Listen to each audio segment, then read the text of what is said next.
3D printing may soon be criminal. I know that sounds extreme, but hear me out. Washington State has introduced House Bills 2320 and 2321 to the 2025-26 legislative session. These bills claim to target untraceable firearms, and just by mentioning that, usually that's when people stop listening. The details matter. The language in these bills is broad and extremely vague. Vague words and broad language always introduce unintended consequences. These bills aren't just targeting criminals, they're targeting tools.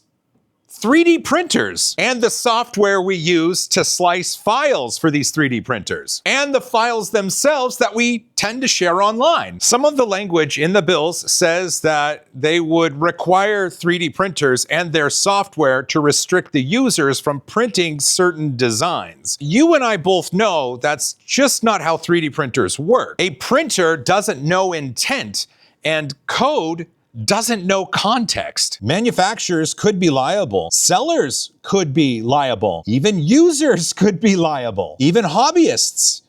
Even educators. Even all of the wonderful people out there 3D printing wonderful legal parts. This directly affects makers and open source communities. It affects innovation, it affects education, and it absolutely affects small business. This is about government overreach and really vague enforcement and punishing the wrong people. This is a slippery slope. Once the law regulates the tool, it doesn't stop there. These bills are not harmless. They deserve pushback and they deserve scrutiny. And most importantly, they deserve public input.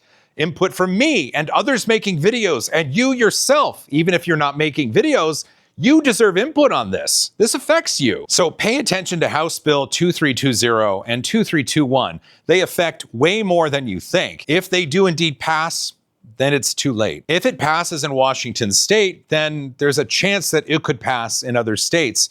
And at that point, we may be looking at 3D printing nationally being an illegal activity. I don't want that. Pay attention to these bills, do your homework, stay vigilant.